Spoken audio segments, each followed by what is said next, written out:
Hola, buenas tardes. Mi nombre es Cristian Alba y les voy a presentar una pequeña parte de la vida de Niccolò Paganini, uno de los mejores compositores y músicos que han existido. ¿Quién fue Paganini? Nacido en Génova, Italia, un 27 de febrero del año 1782, fue un compositor y músico italiano. Es considerado uno de los arquetipos del virtuosismo del violín y uno de los máximos representantes del movimiento instrumental del romanticismo. Contribuyó con sus aportaciones al desarrollo de la técnica moderna del violín. La primera vez que se asoció los dotes musicales de una persona con el demonio fue con Paganini, que durante su vida de músico estuvo rodeado de una aura mefistofélica que lo acompañó hasta su muerte. Quizás Niccolò fue el primer rockstar de la música. Se supo abrir paso con su talento y con su alucinante control sobre el instrumento y técnicas nunca antes ejecutadas en la historia. En una época en donde no se daba caída a los solistas y la vanidad de los músicos era mal vista. Parte de su vida fue también desordenada, y aventurera. Era un alma libre que no se dejaba amedrentar y que sacaba partido de las habladurías que circulaban sobre su persona, ya que sus detractores fueron quienes divulgaron la idea de las capacidades musicales de Paganini, que fueron obtenidas a través de un pacto satánico, puesto que no concebía que una persona normal ejecutase el violín con tal violencia y pasión sin estar posesionado por una demoníaca fuerza que le ayudara. Parte de su formación. Su niñez, al igual que muchos genios de la época, fue marcada por los maltratos de su padre, quien en ocasiones le privaba de alimentos si no lograba los objetivos esperados en el instrumento. Aun cuando recibió una estricta formación musical de su padre, esto no lo alejó de su amor por la música y especialmente del violín. Empezó a estudiar la mandolina con su padre a la edad de los 5 años. A la edad de los 7 comenzó a tocar el violín. Hizo su primera aparición pública a los 9 años y realizó una gira por varias ciudades de Lombardía a los 13. No obstante, en el año de 1813 no se le consideró un virtuoso del violín. Tuvo como maestros a Giovanni Cerveto y Alessandro Rolla. Como aquí se menciona, fue a los 9 años cuando presentó su primer concierto a los comerciantes de la ciudad, quienes eran amistades y compañeros del trabajo de su padre. En ese momento su padre se da cuenta que debe enviarlo a estudiar para desarrollarse como músico y así poder pulir su talento.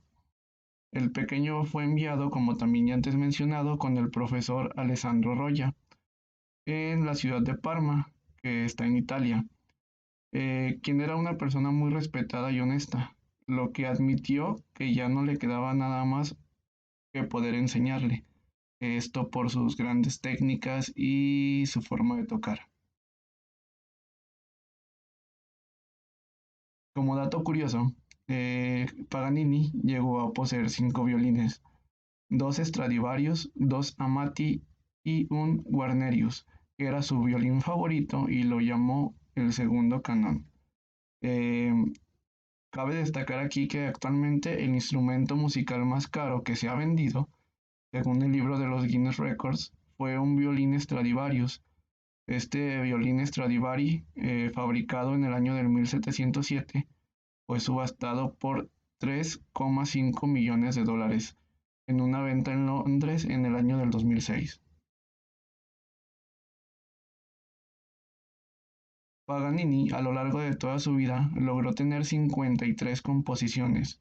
Los 24 caprichos, que son de las composiciones pues, más famosas de este compositor y que son para violín, son las más conocidas y han servido de inspiración a numerosos compositores. Además del violín, compuso música para mandolina, guitarra, viola y fagot. Destacan sus duetos para violín y guitarra y sus composiciones para cuarteto de cuerdas. su muerte. Su salud fue deteriorando a causa de una tuberculosis diagnosticada en el año del 1819. En los años 1834 y 1840 padeció dos fuertes episodios de hemoptisis, siendo el segundo el que precipitó su muerte. El 27 de mayo de 1840, en la ciudad de Niza, Francia, Paganini muere a causa de una hemorragia interna. Eh, bueno, vaya, a lo largo de toda su vida tuvo afectaciones de salud porque el músico además se medicaba con mercurio para tratar la sífilis que también padecía. Otro dato curioso es que padecía de un síndrome que le causó que sus extremidades, en especial sus manos, fueran más grandes de lo normal. A este síndrome se le conoce como Marfan. Se dice que sus manos tenían un largo de 40 centímetros. Gracias a ello es que podía interpretar y componer de una manera única y sorprendente y pues dejaba sin palabras al público.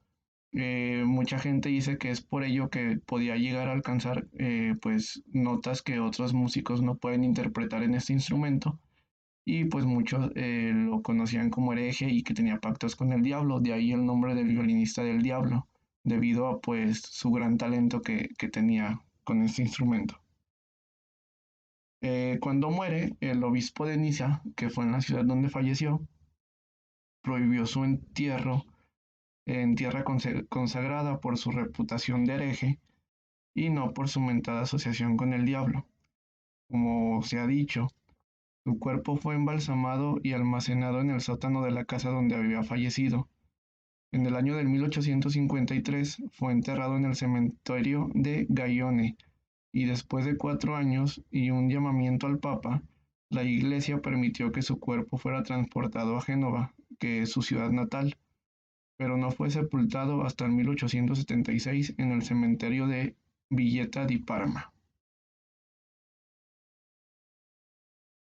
Bueno, y pues de mi parte sería todo. Espero y les haya gustado esta pequeña pero pues muy interesante información sobre uno de los músicos y compositores más grandes que han existido.